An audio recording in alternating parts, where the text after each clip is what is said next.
5 seconds to go. Start.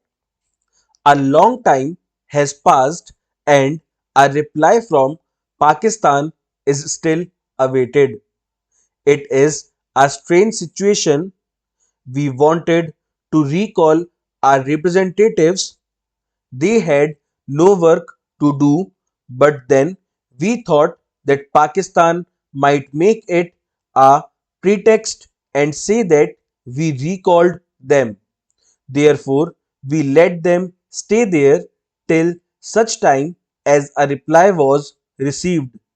In the end, we told the World Bank to fix some date for Pakistan's reply so that we might know where we stood. Otherwise, a whole lifetime might pass in waiting. They accepted our suggestion and told Pakistan that they should reply within a week whether they accepted the principle or not, with details to be settled later. When they did this, Pakistan showed signs of life and began to run about. In the end, their honorable minister undertook the long journey to Washington. Many things were said about the issue, neither yes nor no, but that they would consider, and so on. The World Bank told them that this reply amounted to a rejection.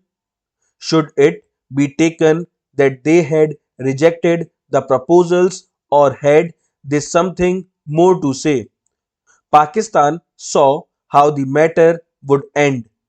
They felt that if they rejected the proposals and India accepted them, the consequences would perhaps not be good for them, because the effect would have been that our interim agreement would come to an end, the discussions would end, and the World Bank's suggestions to us to pay them crores of rupees would become ineffective. The rights of both sides were clear. Then the World Bank asked Pakistan to give a clear reply.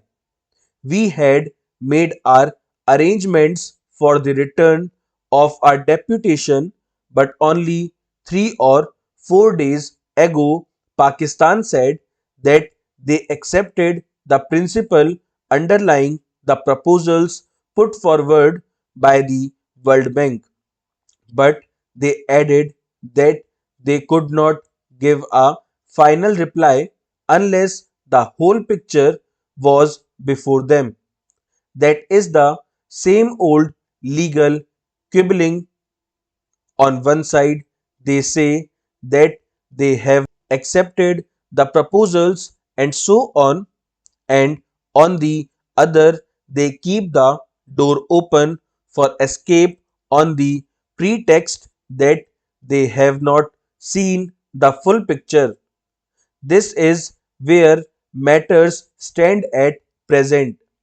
Meanwhile, when Pakistan did not accept the proposals, we wrote to the World Bank that we had been marking time for 3 months or so.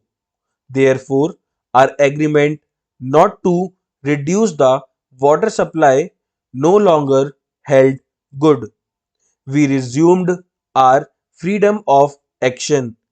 We were ready to talk when they or Pakistan wanted, because we did not intend to shut the door to agreement. But the talks had ended and our delegation would be returning home. The bank people told us, however, that Pakistan's attitude was changing and that they were saying that they accepted the principle. Since there were chances that a way out would be found, the bank asked our delegation to wait for a few days more. Our representatives agreed to do so. The point is that our former agreement with the World Bank or with Pakistan for not reducing the supply of waters has ended. We have every right to reduce it, but we do not want to stand on legal rights in this matter. We want to do something which would harm neither Pakistan nor us. Therefore, we again told them that we would do nothing in haste which may harm the landowners and peasants in Pakistan. We would give them a chance to make their own arrangements. After all, we had to reduce the supply of waters, but we would do it having regard to the conditions, that is, we still stood by the principles which we accepted in the agreement of 1948. If you have read the Pakistan newspapers, you will see that there is a great storm and outcry as if something is going to take place on July 8 here in Nangal, which would immediately stop the waters flowing into Pakistan and create a drought, as a result of which lakhs and crores of people would die of hunger and thirst. This is wrong and deplorable. We cannot tolerate it.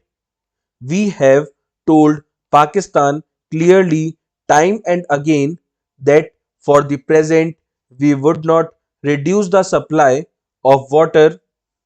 It is a fact that they have built one or two canals from which they can take some water. Therefore, they can take water from their side and we would reduce supplies to that extent. This would not reduce their total supply of water.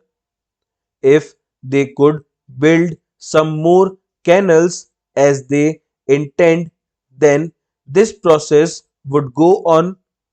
The exploratory talks held under the auspices of the World Bank made it clear that there is no dearth of water, only an arrangement to bring the waters to the desired directions was lacking.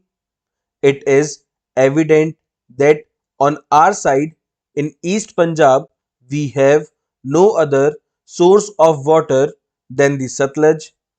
You can see that from the map. Full stop.